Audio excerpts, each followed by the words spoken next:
आपकी बातों से लग रहा है कि वो लंबी लंबी फेंक रहे हैं। हमारे यहाँ 5 कार हैं, 7 बाइक्स हैं, फिर भी हम बस से आए हैं। वो क्या है ना कि हमें दिखावे का बिल्कुल शौक नहीं है। बड़ा नेक ख्याल है बेटा। लेकिन खुद की गाड़ी में बैठना दिखावा थोड़ी ना होता है। अरे हम दिल्ली से आए हैं, वहाँ पोल्यूशन बहुत है ना, तो हम गाड़ी में नहीं निकलते हैं। हाँ, ये उससे भी बड़ा नेक ख्याल है बेटा।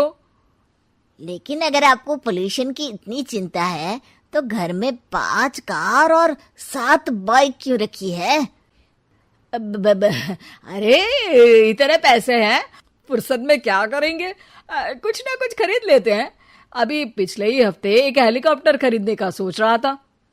तो क्यों नहीं खरीदा?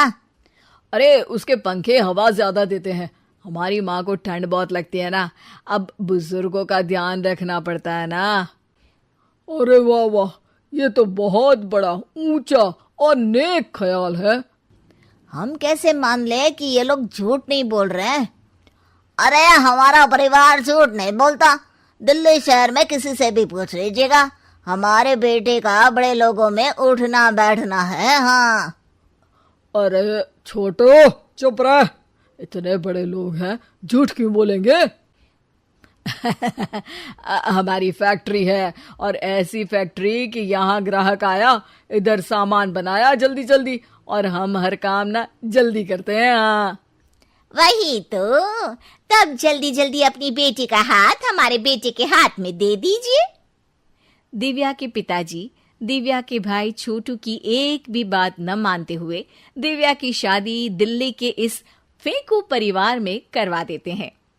जब दिव्या ससुराल पहुंचती है तब, आपकी कार्स और बाइक्स कहाँ है? मुझे बाहर जाना था किसी काम से।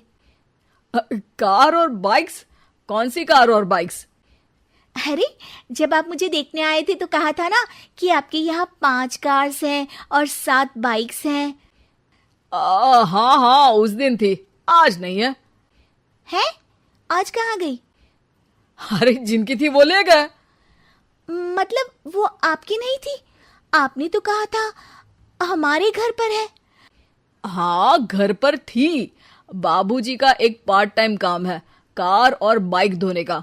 उस दिन घर पे 5 कार और 7 बाइक्स थी तो बोल दिया था।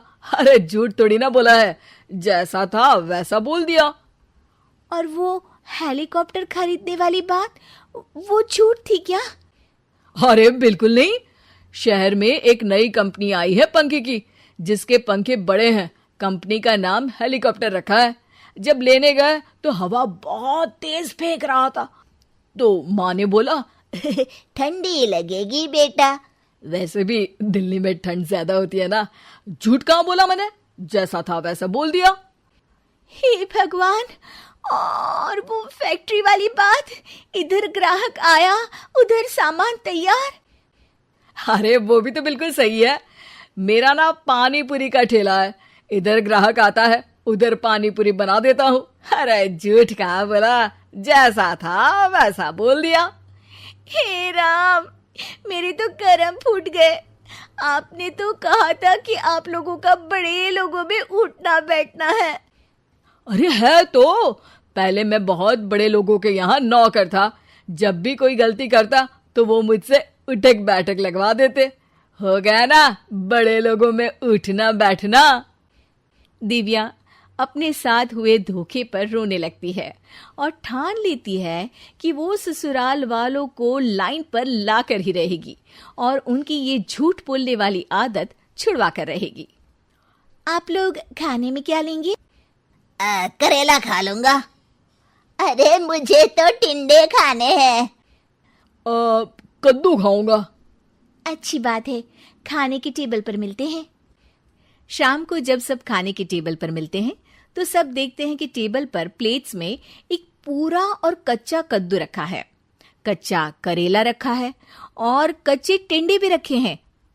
बहू, ये सब क्या है? ससुर जी के लिए करेले, आपके लिए टिंडे और श्रवण जी के लिए कद्दू। अरे वो तो दिख रहा है, लेकिन ये पकाया क्यों नहीं है? आप लोगों ने पकाने को तो नहीं कहा था, बस मैंने पूछा था क्या खाएंगे, तो आपने ये कहा था कि करेले, टिंडे और कद्दू खाने वाले हैं। ये क्या मजाक है दिव्या, तुम झूठ बोल रही हो। अरे मजाक कहाँ है, आपने कहा कद्दू खाएंगे तो खाइए, ऐसी थोड़ी ना कहा था कि पका हुआ खाएंगे। और वो आप क्या कहते हैं, जैसा था वैसा बोल दिया, झूठ कहाँ बोला मैंने। दिव्या की बात सुनकर, समझकर सब शर्मिंदा हो जाते हैं और उन्हें अपने किए और झूठ बोलने की आदत पर पछतावा होता है। दिव्या समझदारी दिखाते हुए उन्हें सच के रास्ते पर चलने और किसी से मजाक में भी झूठ ना बोलने की सीख देती है और उनके काम में मदद करके उनके काम को और बड़ा बनाने में